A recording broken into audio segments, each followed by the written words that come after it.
Karena semua juga partai politik menyampaikan kepada publik bahwa politik tanpa mahar di ruang publik, di ruang tertutup maharnya tetap dilaksanakan. Nah, kalau ada money politik, ambil uangnya, jangan pilih orangnya. Kenapa pilih harus orangnya. uangnya, Bang? Tidak ada partai yang akan mengakui bahwa mereka mengolah kebencian dan mereka mengolah kebohongan. Karena dua ini kan dua laknat yang memang kotor di dalam politik itu. Ada 4 macam generasi ya. Satu, generasi pendiri. Ada generasi pembangun. Berikutnya generasi penikmat. Penikmat. Kita di generasi apa nih? Perusak. Disiarkan dari Studio Grand Metro TV. Inilah Opsi.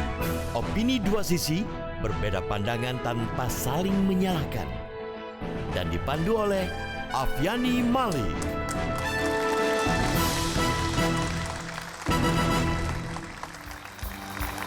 Selamat malam. Hari ini pintu gerbang tahun politik sudah terbuka. Jelang perhelatan pesta demokrasi, hawa politik mulai terasa memanas dengan aneka ragam intrik politik. Termasuk kebiasaan yang sulit dihilangkan dan seolah menjadi budaya warisan berpolitik, yaitu politik identitas dan politik transaksional. Benarkah selepas 2017, intrik politik diprediksi berlangsung semakin hebat? Apakah kondisi politik saat ini mencerminkan para pelaku politik miskin etika? Bagaimana menghadapi tahun politik yang syarat potensi jurang polarisasi yang mengadang di depan mata? Pemirsa, inilah opini dua sisi pada malam hari ini, intrik di tahun politik.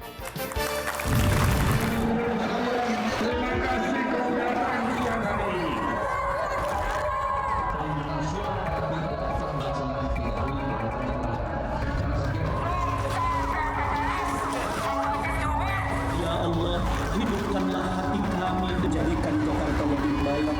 Jaga persatuan kita, jangan sampai ada yang berkelahi.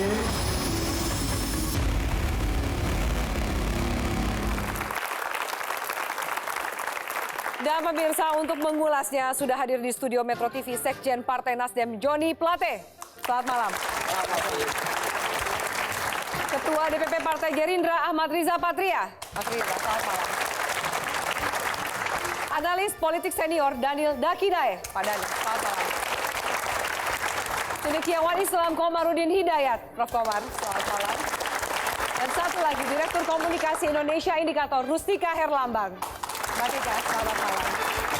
Baik, kita langsung akan mulai bertanya. Ada perwakilan dari dua partai politik di sini. Soal politik identitas dari Bang Riza dulu. Bagaimana sih partai politik melihat politik identitas? Jadi sebuah madu atau racun? Jadi memang masih ada sebagian masyarakat kita menjadikan politik identitas sebagai tiket atau kendaraan untuk mencapai kendaraan. Dengan Jadi, banyaknya isu politik identitas, SARA, agama bermain juga di situ. semua dalam politik, nggak cuma di Jakarta, dari Aceh sampai Papua ada politik identitas, ada politik SARA. Yang penting tidak dilakukan oleh para elit, oleh para pemegang kekuasaan. Pertaruhan kita tinggal tahun 2018 ini kita berdoa, bekerja, berusaha, menjaga agar tidak ada politik identitas yang digunakan oleh kelompok atau elit tertentu dalam menjaga kebinekaan yang baik. Bang Joni Plate dari Nasdem, bagaimana Anda menanggapi statement dari rekan Anda dari Gerindra? Kalau saya mendengar apa yang disampaikan Pak Riza ini, mudah-mudahan ini bukan sudah sekedar untuk citra di hadapan publik. Tapi ini harus sudah menjadi kebijakan dan komitmen partai politik. kita sudah buktikan. Demokrasi, pemilu, ya pemilihan umum itu harus ya dan menolak ya kalau dia hanya menjadi satu rutinitas sirkulasi kekuasaan saja. Tapi itu harus menghasilkan pemimpin ya yang berkualitas, pemimpin yang dicintai masyarakatnya, ya pemimpin yang legitimate. Untuk itu maka kontestasi demokrasinya sendiri harus ditandai dengan kontestasi gagasan-gagasan untuk membangun rakyat, untuk membangun masyarakat. Ya. Yang ada di kita ini, politik identitas itu berorientasi untuk memecah belah untuk kepentingan pragmatis kelompok. Ya, ini berbahaya. Saya sih masih meyakini bahwa pada pemilihan kepala daerah 2018, bahkan sampai pilpres nanti, pemilu langsung nanti, pilpres dan pileg itu, akan ditandai dengan dua hal. Satu, masih ditandai dengan politik identitas, ya di samping politik uang dan lain sebagainya, juga ditandai dengan populisme peyoratif. janji-janji sok populis untuk citra-citra. Ya. Baik. Statement dari dua perwakilan partai politik. Tapi politik identitas selain juga memecah belah masyarakat, banyak sekali diskusi atau argumentasi yang kian tajam di media sosial. Apa tanggapan dari Mbak Rustika? Mungkin Anda punya data lebih jauh yang bisa dibagi di sini, Mbak. Ya, ketika bicara tentang politik identitas, ternyata dia hanya terjadi di waktu-waktu tertentu. Di waktu tertentu itu adalah di tahun 2012 dan kemudian di tahun 2013, 2014 itu dia enggak begitu tajam. Kemudian meningkat tajam sekali di tahun 2016 dan dia berpotensi di tahun 2018. Jadi sebenarnya isu SARA itu sudah pernah digunakan dari tahun 2012 dan menghasilkan satu polarisasi. Oke, terima kasih Mbak Tika. Nanti kita lanjut lagi. Ada jumlah data.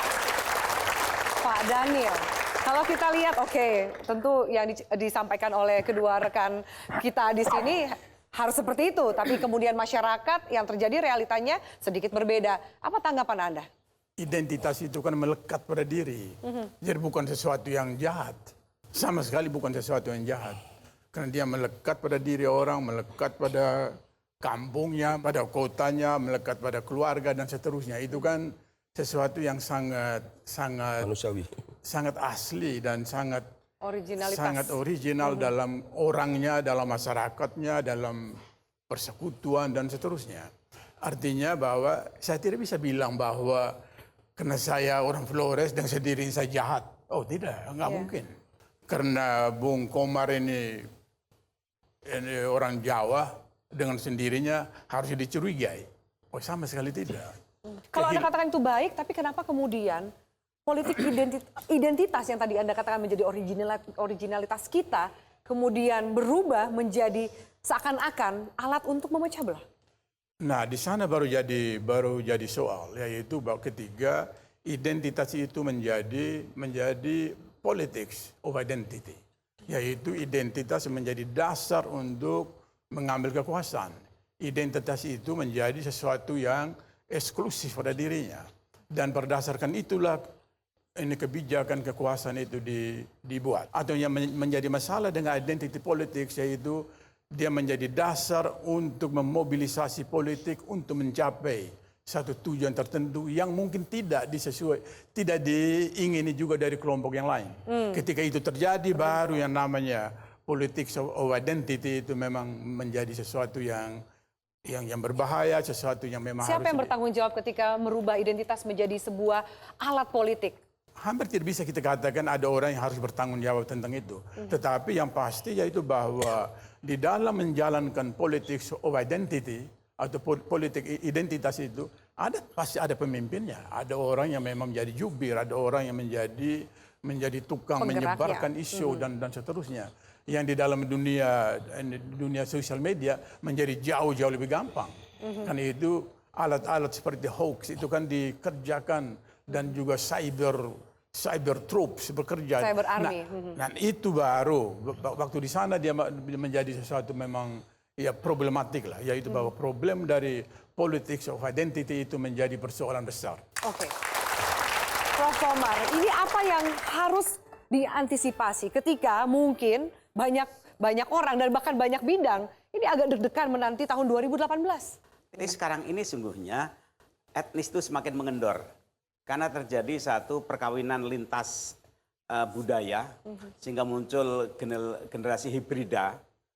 Ini sebenarnya emosionalitas etnis itu sekarang sudah mulai agak rileks untuk etnis tertentu. Nah agama ini paling kental karena memang di situ ada satu komitmen keyakinan, keimanan itu paling kuat. Dan itu sah-sah saja. Tapi menjadi persoalan ketika kemudian menjadi pertimbangan politik menghilangkan dimensi kompetensi dan rasional. Maka di sini kemudian agama menjadi instrumen untuk menjaring massa dan lebih-lebih kemudian kalau massa ini sebagai barter, dijual atau dibeli, dipesan oleh politisi beruang. Jadi di sini kemudian agama menjadi instrumen aja untuk memperbanyak saham politik. Nah di situ persoalannya. Karena ketika untuk mencari massa yang paling mudah itu kan satu dengan uang. Mencari orang yang populer atau dengan apa emosi agama. Isu. Kalau kebetulan yang dihasilkan orang terbaik, bagus. Tapi kalau tidak, itu mencederai agama itu sendiri. Dan saya berharap ini ya, salah satu aktor kuncinya kalau merubah parpol. Oke, parpol ditahan di situ. Saya kembali lagi ke Bang Riza dan Bang Joni Plate usai jeda berikut ini. Pemirsa, lalu mengapa kemudian politik identitas seakan-akan membunuh rasionalitas masyarakat? Sesaat lagi di Opini Dua Sisi.